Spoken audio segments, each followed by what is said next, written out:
Creo que estamos todos de acuerdo en que la educación argentina necesita una transformación. Lo hemos charlado en un montón de oportunidades. Y claro, la pandemia que pasó ha evidenciado mucho más esa necesidad de transformar el proceso pedagógico. Ahora la pregunta es ¿cómo? ¿Cómo se hace para transformar esta educación? ¿Hay algunas estrategias, algunas técnicas pedagógicas que estaría bueno tener en cuenta? Bueno, vamos a charlar con María Laura de la Barrera, que es psicopedagoga, es especialista en educación, nos ha visitado en un montón de oportunidades y le invitamos a charlar sobre este tema. ¿Cómo estás, Laura? Muy bien, muchas gracias por la invitación. No, gracias a vos por ayudarnos, como siempre, a reflexionar sobre nuestra educación tan importante y con tantas cositas que hay que mejorar. Que hay que ajustar, que hay que ajustar. Me gustó esa palabra, hay que ajustar. Decía que la pandemia ha evidenciado muchas cosas y en la educación me parece que mucho más, ¿no?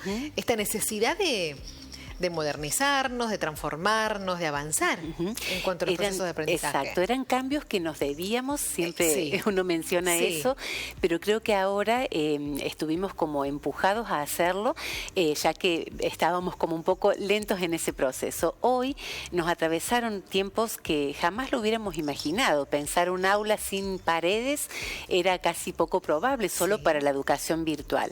Esto no fue una educación virtual, la educación virtual tiene otras características, pero tuvimos que acudir a la virtualidad en el mejor de los casos para salvar esa situación. La cosa es, ¿qué hacemos ahora? ¿Qué hacemos ahora? ¿Qué recuperamos de eso que fue tan duro? Fue una situación dura en todos los niveles del sistema educativo, algunos un poquito más que otros, pero bueno, hay que recuperar. Esto de la palabra por ahí nos suena muy linda, que es capitalizar. Yo digo más bien enfocarnos en recuperar esto que nos debemos e ir para adelante.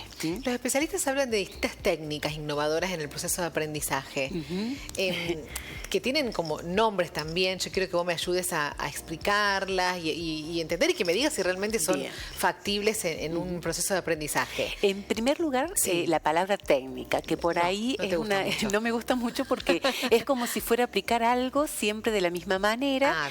Y no siempre, justamente lo que hemos aprendido es que las situaciones han sido muy distintas. Entonces, es mejor, por un montón de causas. Exacto, utilizar la palabra estrategia, que implica una serie de procedimientos y procesos a pensar en función de una situación y un contexto que así lo determina y que así nos va a ir guiando. El aprendizaje profundo es uno de estas estrategias que es no aprender por aprender, no aprender de memoria como quizás hace mucho tiempo uno estaba acostumbrado, ¿no?, a aprender. Porque hoy tenemos los contenidos a un clic, ¿no? Entonces, más que aprender de memoria, que la memoria siempre viene bien, pero una memoria de tipo comprensiva, suelen decir algunos autores, o un aprendizaje profundo y significativo, dicen algunos otros estudiosos. Lo que importa es cuánto impliquemos al estudiante o a quien va a realizar esos procesos en la tarea. Entonces, mientras más comprometidos estén y más involucrados, lo van a hacer con más gusto, van a encontrar ellos las propias estrategias que las tienen. Siempre las tienen. Hay que descubrirlas a veces. Esa tendencia está, ¿no? Está, ¿el proceso? Sí, exactamente. A que cada uno haya hecho visible a través de esta pandemia, se hicieron muy autónomos algunos trabajos. Entonces es recuperar esos grados de autonomía, hacerlos ver que ante tanta adversidad se pudieron lograr varias cosas, entonces trabajar sobre eso de una manera profunda, como se suele decir. Que esa entonces es un punto que hay que tener en cuenta. Otro que también se viene trabajando de a poco es el trabajo en proyectos. Se habla mucho de proyectos. Contame eso de qué se trata. Y esto de los proyectos estaba avanzado y demás, pero bueno, y en la pandemia también hubo bajadas de ministerio que dieron esta oportunidad, sobre todo en las escuelas secundarias, de trabajar de esa manera. Trabajar por proyectos... Que es consensuar también materias... Exacto. Claro, interactuar desde diferentes disciplinas, a lo mejor abordar una problemática o algún tema que sea de interés. Entonces también es lograr diferentes respuestas desde estas disciplinas. Por ejemplo, el arte, la matemática. Bueno, es muchísimo lo que se puede hacer y gusta más, entusiasma al alumno. Al alumno, al estudiante y a los profesores Y también. también. Implica un poco más de esfuerzo o desafíos, Y pero sí. si da resultados, bienvenido sea. Claro, porque antes era como muy independiente cada asignatura y no se Exacto. cruzaban nunca. Exacto, y la idea es justamente el trabajo en red es lo mejor. Incluso se habla también de trabajar entre instituciones. Hoy asistimos digamos, eventos donde participa la universidad con los colegios Sí, de nivel secundario, con los jardines. Bueno, eso también tiene que ver y va de la mano de las aulas invertidas o de extender las aulas extendidas se dice. Bueno, ese es otro de los puntos que quiero que me cuentes. Exacto. Hablabas de la virtualidad. Hay también como una necesidad de no dejar de lado la virtualidad, ¿no? Exacto. Sino que sumarla también al aula presencial, a la clase exactamente, y de hecho muchos estamos trabajando en eso, ¿no? El poder tomar los recursos que ya están o colgados en una página o en una plataforma para que el estudiante pueda aprovechar al máximo los tiempos de encuentro entre ellos mismos, discutir entre ellos, a veces o sea, usar el aula presencial para eso. Para eso, ¿no? Para Claro. poder a lo mejor, ya todos vienen con un recurso, una lectura, ideas, ¿sí? Y bueno, quizás en el aula sea el momento de ponernos todos de acuerdo y desarrollarlo, dar soluciones, crear nuevas preguntas. Bueno, también va de la mano de los procesos de innovación y de creatividad. Es buena esa Es también, muy me buena. parece. Sí, sí, porque entusiasma. Entusiasma también. Claro, acá me parece que el secreto de todas estas estrategias que estamos hablando es eso, ¿no? Innovar, que sea todo como mucho más activo, porque la que te voy a hablar ahora, que quiero que me cuentes también, es sobre los recreos cerebrales. Sí. Este cambio de dinámica en el aula, que no sea tan estático, que sea el recreo que entramos, tenemos 80 minutos en el aula, volvemos a salir. O sea, todo tan, viste, así. Exacto, como muy muy pautado. claro. Estos muy recreos lineal. cerebrales que por ahí ¿Qué sería? suelen sonar un poquito duros, ¿no? Como Sí. es la parte de la neurociencia que no gusta mucho porque Ah. parece que fueran recetas. No hay recetas, pero sí hay muchos hallazgos. Entonces tenemos que partir de esos hallazgos. Sabemos que, por ejemplo, hace bien a una actividad tan rutinaria como vos decías, colocar o hacer partícipe algo novedoso o que no se espera. Por ejemplo, las actividades inesperadas, que a lo mejor en medio de una tarea de matemáticas venga alguien y ponga música, por ejemplo. Bueno, eso libera, digamos, de una manera simple, por decirlo de alguna manera, libera ciertos químicos que hacen a que estemos mejor predispuestos a atender, nos motive más, Claro. asociamos a lo mejor una buena melodía con algunos contenidos teóricos y también lo vinculamos con experiencias y vivencias.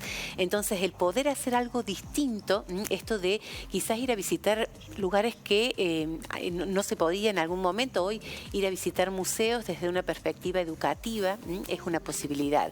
Que las escuelas nos vengan a visitar, por ejemplo, como vamos a hacer, una escuela nos propuso venir a investigar o hablar sobre investigaciones en ciencias sociales que mucho no se sabe, sí más de laboratorios y demás. Pero bienvenido sea esto de conectarnos entre las instituciones. Qué bueno, qué y bueno lo bueno que es se que haga. las propuestas también vienen de otros lugares. No es que sea algo a propósito puesto Sí, o porque sí. hay que hacerlo, sino que surge. Realmente La surge, necesidad. surge la necesidad la y las necesidad. ganas de hacerlo. Sí, sí. La educación emocional, que Bueno. también antes no se hablaba nunca y ahora y es tan importante Ujú, que el mismo alumno conozca sus emociones, que sepa cómo actuar de Cómo acuerdo a sus manejarlo, emociones. Y el sí, mismo sí. profesor, porque somos Exactamente. seres humanos que uno tiene días mejores que otros Y porque días peores. realmente, y porque nos hemos visto que en un momento, hace 2 años, no era lo que importaba, no eran los Claro, contenidos, sino lo que nos Sí. estaba pasando. Bueno, hoy que ya pasó, que ya nos tomamos un tiempo, que algunos los pasaron Muy bastante peor que otros, es ponerse en el lugar del otro y pensar desde eso, hablarlo, por ejemplo. Hoy los chicos se animan, los estudiantes se animan a hablar mucho. También los pequeños saben mucho y bueno, darle lugar a hablar, a reflexionar, a poner en palabras cosas que a lo mejor en otros momentos no se decían y en ese diálogo se va construyendo. La educación de las emociones parece una cosa como contradictoria, pero es que se puede aprender los contenidos y la disciplina cuando uno se encuentra emocionalmente estable, Claro. o al menos pone en palabras lo que está sucediendo. Primero hay que entender, ¿no? Exactamente. ¿Qué nos está sí. pasando? Entender qué nos pasa, también trabajarlo con otro, quizás, y eso seguramente va a redundar en aprendizajes de contenidos profundos. ¿Y sabes cómo va a mejorar también eso la relación? Exacto, y el ganas de ir a la escuela, el sentido de pertenencia, porque eso también, entendido en la cuestión emocional como un aspecto socioconstructivo, ¿no? No son solo mis emociones y lo que me pasa a mí, es lo que nos pasó a todos en esta época de pandemia. No es a mí no me tocó y al otro sí, bueno, a ver, es la oportunidad de realmente sentir con el otro y al menos respetar. Si alguien la pasó muy mal o producto de la pandemia, hay muchos adolescentes que hoy no la están pasando muy bien, respetar y que desde las aulas se pueda hablar, conversar y seguramente eso va a hacer que uno se genere un clima emocionalmente más agradable para aprender contenidos, para poder investigar y que eso sí tiene que ver directamente con las disciplinas. Y una más, Laura, y las redes de escuelas, que también está relacionado con lo que veníamos diciendo, porque están todas, van de la mano. Exactamente, van todas de la mano porque es pensar en una educación diferente. Claro. Como digo, ya nos lo debíamos, pero ahora estamos ahí. Es la oportunidad. Esto se está implementando, vamos camino a eso, de a poquito. Esto se va como... ¿Qué son? ¿Consejos de los especialistas? Son sugerencias que vienen por ahí de muchos estudios también hechos. ¿Sí? A veces se habla mucho de números. Vos viste que en esta nota por ahí hablaban de el 45% no aprende contenidos de matemática, el 600 no volvió. A mí los números, viste que... Son números que por ahí no hay que hacer oídos sordos, hay que leerlos, hay que verlos, pero ¿qué hacemos? Como vos dijiste... Solos no sirven. Exacto, y como vos dijiste, ¿cómo? Y el pensarlos cómo es un compromiso social, es un compromiso de todos, no de individualidades por separado. Por eso, en buena hora, si se pueden tejer una red de instituciones de diferentes niveles, eso es lo que nos va a llevar adelante. La tendencia esa. Sí, sería genial. Me parece que es interesantísimo. Es interesantísimo. ¿Implica trabajo? Implica un poco más. Pero trabajo, que los resultados van a ser muy buenos, seguro. Pero es necesario. Exactamente. Por todo. Nos lo debemos. Si no, esto como que, viste, como que va decayendo y uno no tiene que quedarse de brazos cruzados esperando que... ¿Cuántos chicos, lo hemos hablado con vos, Laura, cuántos chicos de la pandemia dejaron la escuela y no volvieron? Entonces eso no tiene hay que recuperar, ¿sí? ¿Y cómo lo vamos a recuperar? ¿Haciendo lo que veníamos haciendo siempre? No. Es justamente ofreciéndoles otras cosas donde ellos puedan sentirse, este sentido de pertenencia y compromiso es esencial. Y somos los adultos los que tenemos que crear eso. Que sientan que la escuela es parte de su vida. Exactamente. Y no es una obligación. Y que ellos pertenecen. Laura, muchas gracias. A ustedes. Gracias. Siempre te lo digo, pero me gusta mucho que charlemos sobre estos temas. Gracias por la invitación. Seguimos.